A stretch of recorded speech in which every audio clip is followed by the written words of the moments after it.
Hi, Michael Yardney here, and welcome to this video where we're going to have a bit of a chat about Brisbane, which is likely to be the most exciting property market over the next couple of years.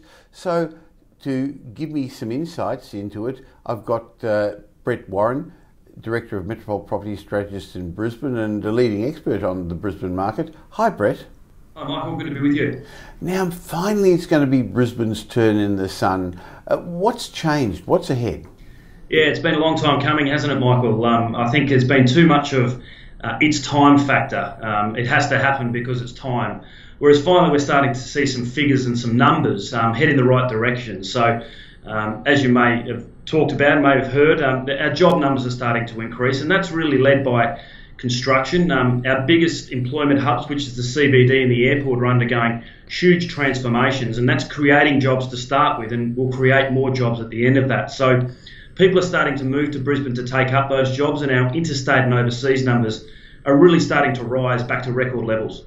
Well, you're right. It was a fallacy to say it's time. That doesn't necessarily work that way. Queensland's a lovely place to holiday. It's a lovely place to live. It's much cheaper, more affordable. The weather's nice.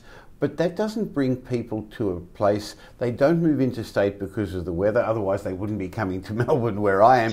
They move because of the jobs. And while jobs have been created in the past in Queensland, a lot of them in tourism and hospitality were temporary jobs, were part-time jobs, were casual jobs. But now there's some big infrastructure and other projects, meaning that there's permanent jobs, higher paying jobs, and people are moving interstate. But with the movement of people buying homes, pushing up the property market, there's now a wave of investors looking to buy in Queensland. And we've seen the casualties in the past where people have moved interstate, bought interstate, not understanding the nuances of the local market. So that's really what I'd like to spend a couple of minutes talking about today. So what's different about Queensland that somebody looking to buy in Queensland should understand? Yeah, look, certainly we're starting to see that from week to week as well. Firstly, I think the size of Brisbane. You look at a Sydney or a Melbourne, there's a great deal of urban sprawl, and you can get away with buying properties 15 to 20 k's out and still have a fairly good investment. That's a little bit different here in Brisbane. It really extends to that 10 or 12k ring where we start to lose the key drivers of growth, the employment hubs, the jobs, public transport and infrastructure, and then little things like good school catchments, walkability and convenience. Those types of things you really start to miss out on once you start getting past that 10 or 12k ring. So urban sprawl is probably the most important factor to consider if you're coming from Sydney or Melbourne.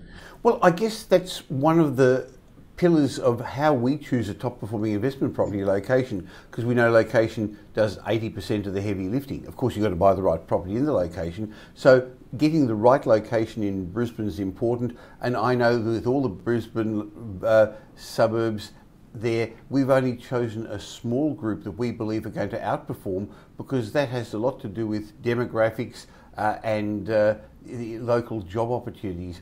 But maybe we should also make it clear that Brisbane isn't one market, but Queensland isn't one market either. So when we talk about investing in Brisbane, we're not talking about other parts of Queensland. Brisbane's right down south. There's so much of it further up. Yeah, absolutely. It's a massive state. And unfortunately, the economy's out past in those areas, as you alluded to before. They're too reliant on the tourism, the mining. The economies aren't big enough and they don't have enough dimensions. And I think that's one real aspect of Brisbane's economy. It's really starting to mature and follow down the line of a Sydney or Melbourne. So there's more dimensions to the economy. There's more services and things like that. And we're not relying on tourism and mining as heavily as the other areas are. And they'll continue to struggle and continue to be volatile over the next decade or so, whereas Brisbane will start to strengthen their economy. Another thing an interstate buyer has to understand is that the way properties are transacted is very different. First of all, there aren't as many auctions, but then even the contract and the way you handle things is different, isn't it? Yeah, it is. Look, Brisbane's probably a more buyer-friendly market, I think I'd like to say.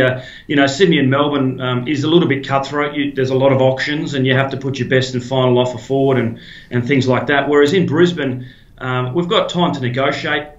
We can put clauses in, like building and pest clauses that'll cover you and make sure that the dreaded termites aren't a problem, and finance clauses and things like that to allow you the luxury of making sure you've got those boxes ticked.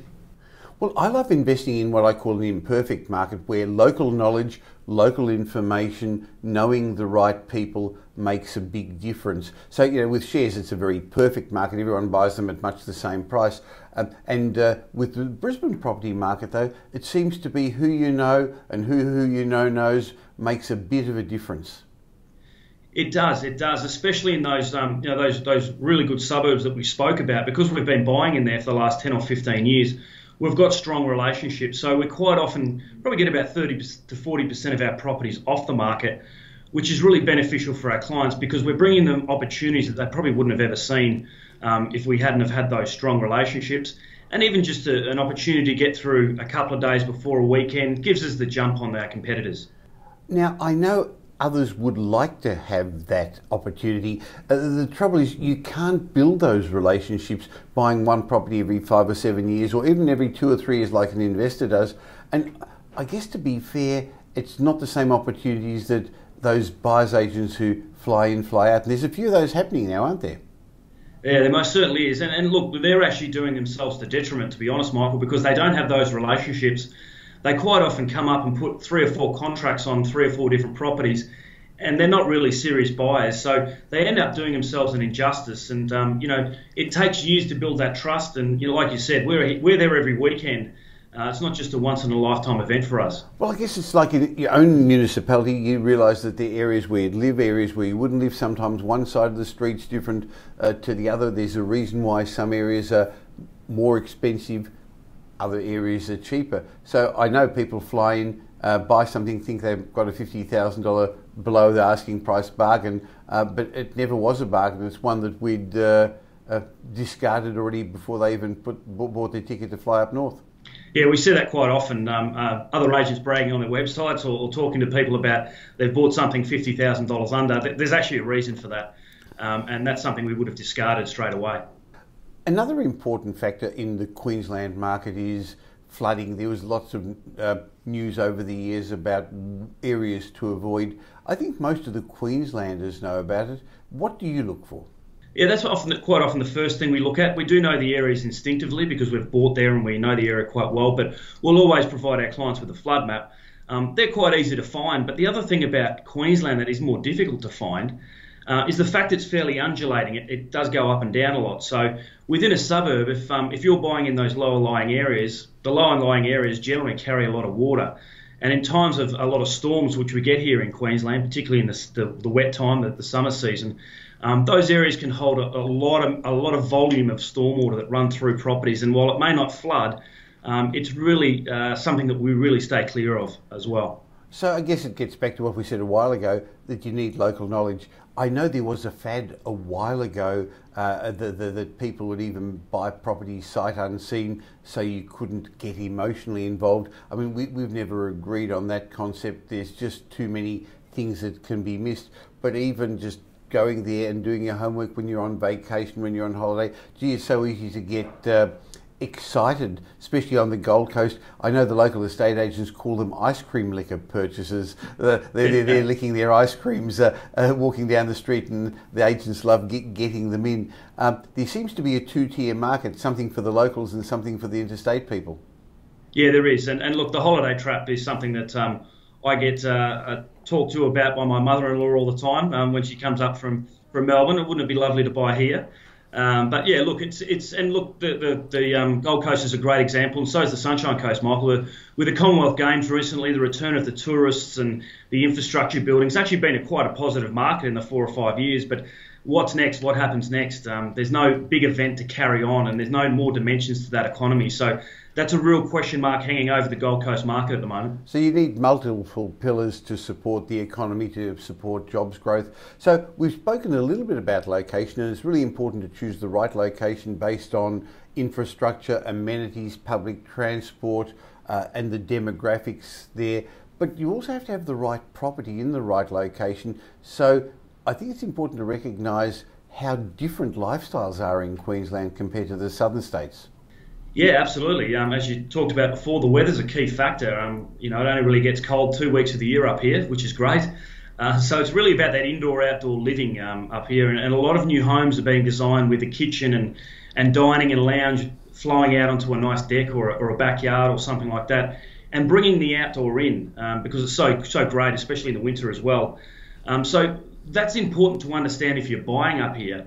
And it also represents an opportunity for us to find properties that perhaps don't have that and solve the problem, turn it into a high demand property by solving that problem and adding value, which we do for our clients all the time. So looking for a property with a twist and doing some renovations and manufacturing some capital growth at a time when maybe the market isn't giving as much. But that's really interesting, because I know that looking back at some of the statistics of properties that you bought for clients over the last decade at Metropole, while the Brisbane market in general hasn't done well, some suburbs have actually significantly outperformed, and there's quite a few million-dollar suburbs in Brisbane now too. Yeah, and that's starting to increase as well. It's quite interesting. Brisbane's median over the last 12 months was just about 1% for house prices, but there's been about 12 suburbs that have hit double-digit growth, and one in particular has hit about 20%. So, look, while those suburbs will continually change, they're always in the same location. They always have the same level of implements, which is the key drivers of growth, and they're always within that 10-kilometre ring. So I guess the message today is be considerate of investing outside your backyard, because there are going to be some great short-term, but you also want long-term opportunities. No use looking for the next hotspot. So we're not talking about Brisbane as being the next hotspot. And I think we've got to be really, really clear. It's not going to catch up to Sydney. It's not going to catch up to Melbourne. Melbourne and Sydney have decoupled from Brisbane. And it's not now catching up just because it has to. It's catching up because the fundamentals are there of economic growth. You didn't even mention, I think, the new runway and all the tourism that's going to happen, which is going to also, the runway of the airport, I should say, that's going to help tourism and help the local economy. In fact, I think it's the only capital city that's got two airports within 90 minutes of, two big international airports within 90 minutes of each other. That's got to be something good as well.